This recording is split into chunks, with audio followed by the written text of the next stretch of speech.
Hello my friends and welcome. This is the latest update from Ukraine. We have the mixed news from the front lines, but first let's speak about the positive ones. For example, today Ukraine moved towards Novoprokopivka from Robotyne, taking the ground.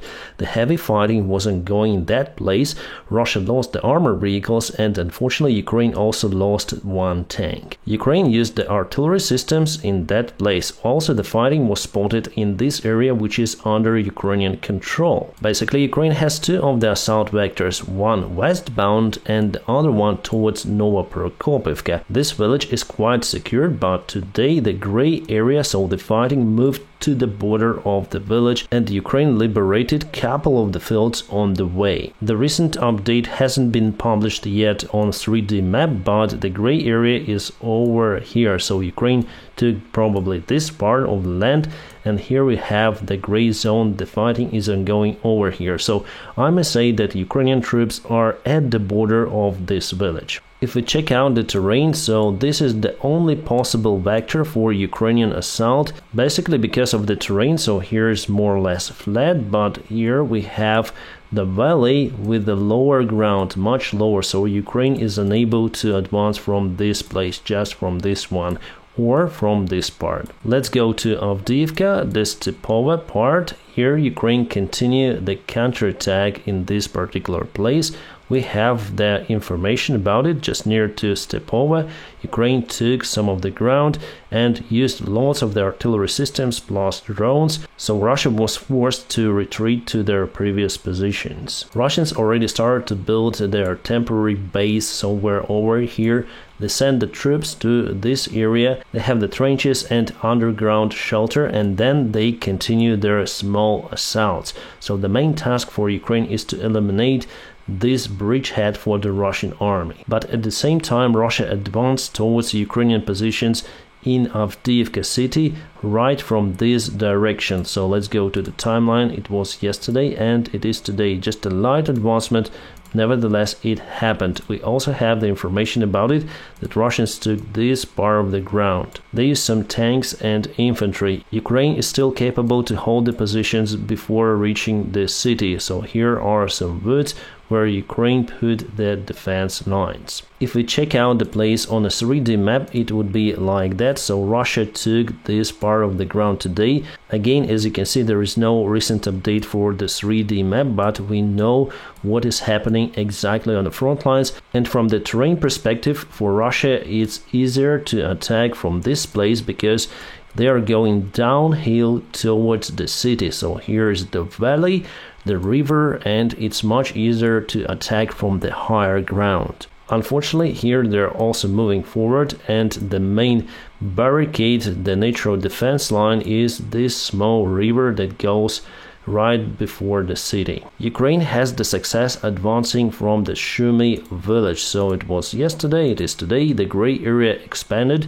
Ukraine took this part of the hill, or totally took this hill under control. We are speaking about this one, so it was taken by Ukrainian forces, and later on Ukraine will go on a further step to attack the Russian positions. I'm pretty much sure about it. So Russia is still controlling the Horlivka city nearby. Hopefully, Ukraine will have enough resources to liberate the city in the future. Unfortunately, for this year, this task seems to be unreal. If we move to the north from the Bakhmut city to Spirna village, Ukraine took more ground today. Well, to be more precise, it's the gray area expansion. Nevertheless, Russians were pushed from their previous positions. Also, Russian forces were pushed a little in Kurdymovka village with the Ukrainian counteroffensive operation. The 3rd Assault Brigade is working on the Ukrainian side, and they're really good in advancing. As you can see, the front lines are boiling, but the advancement is very small compared to what it was even this year during the summertime. As for the main hotspots, I would say obviously Avdiivka, it's the major one for today.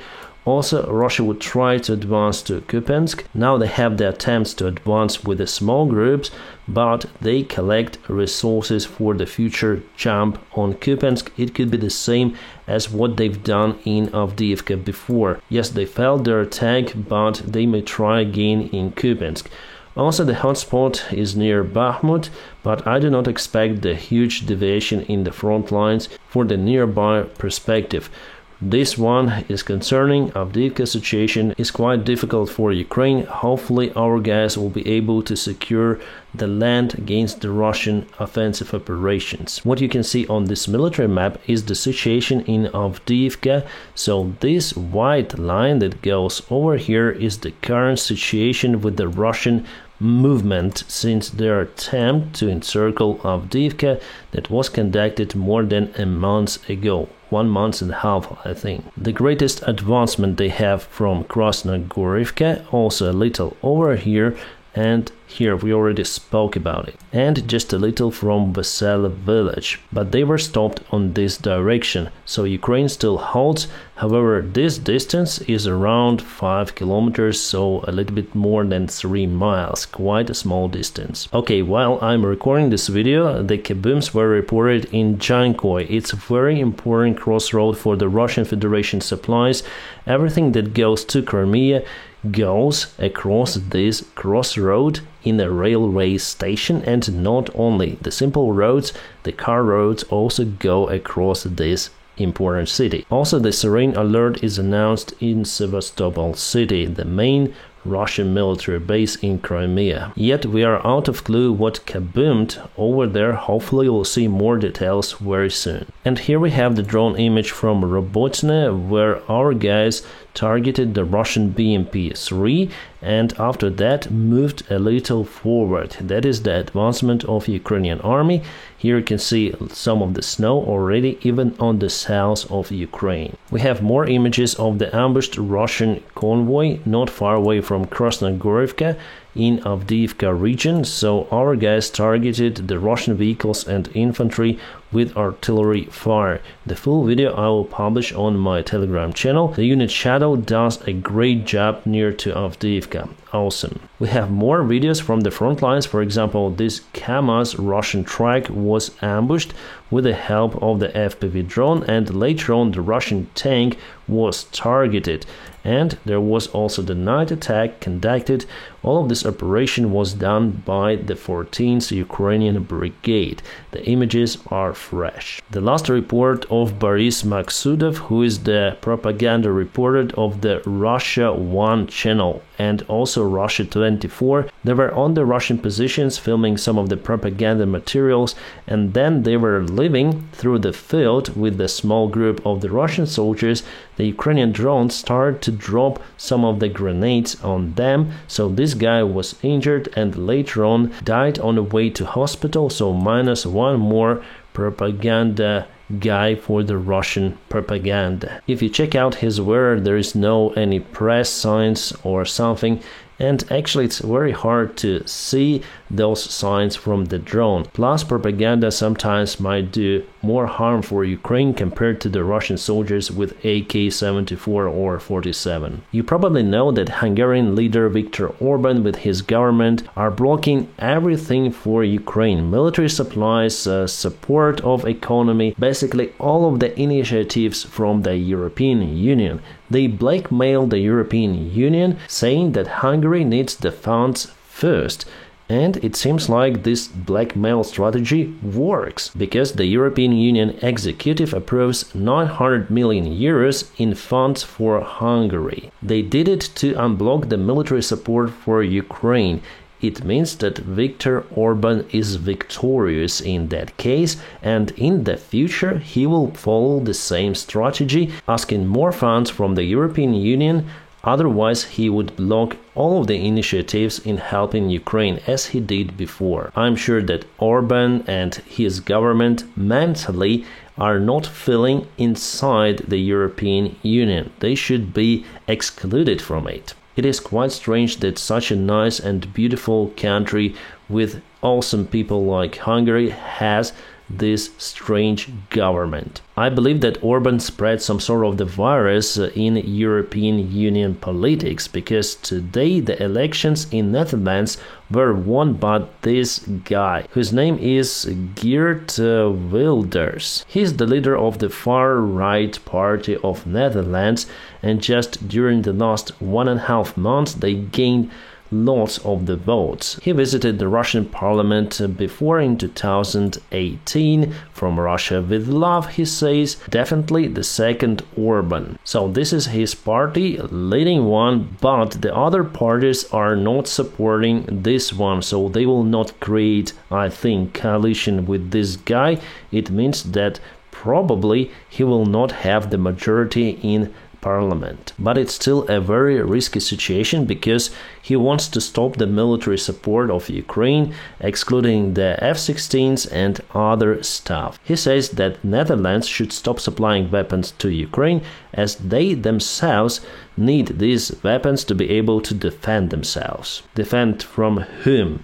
How far are Netherlands from Russia and what is happening now in Ukraine? He also opposed the Ukrainian membership in NATO and European Union, so classical Orban number 2 or even number 3, because one more Orban won the elections in Slovakia, gaining the real power. Here it's under the big question whether this prig will have the power. Guys, I'm trying to avoid to speak about politics on my channel, but sometimes it touches my country, so I may have my personal opinion about it. You may support me or not, it's just your choice. What I may say that Russia confirmed to shut down the Malaysian Boeing 777 with lots of the Netherlands citizens, civilians. They committed the massacre and the massive murder. And this guy visits Russia after it in 2018. I think that says a lot about this prick. The Minister of the Foreign Affairs of Lithuania gave the interview to Bloomberg. They say that West may force Ukraine for the peace negotiations with Russia. The main reason is lack of the ammunition and rockets, plus the long bureaucratic process of decision-making in the European Union. All of that carry the risks for Ukraine not to have the enough military support, and there will be no other choice for Ukraine rather than to ask the peace from the Russian Federation. In that case, Russia would at least ask for the full control of Kherson, Zaporizhia, Donetsk and Luhansk Oblast. They will not stop fighting. Also, he says that it's very sad about what is happening in the United States Senate. Then Republicans are blocking the military support for Ukraine. At the same time, Russia has support from their allies like North Korea. He even says that it is comic that Russia has more support from North Korea than Ukraine from the European Union. We are speaking mostly about the artillery shells that were promised to Ukraine, but the delivery was slowed down and now at the dead end. I may confirm, speaking with the friends who are on the front lines, that we are in lack of everything right now. The situation is not getting better, especially with the winter campaign, so we need urgent military support of Ukraine. The alternative of it is the peace talks with temporary peace for at least 5 years, I think, and in the next step Russia will be capable to get more ground.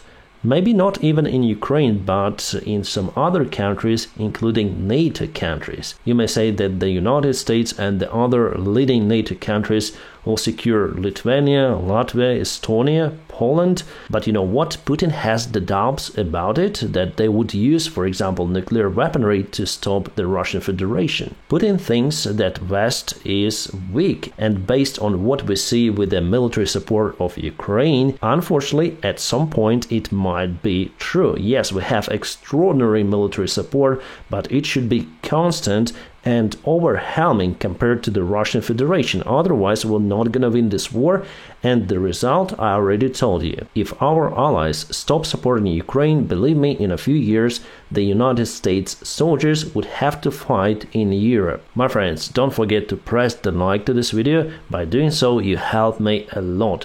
Also, if you want to support my channel, there will be some of the links in the video description just below. You may support me on Patreon or just on the sponsorship of this YouTube channel.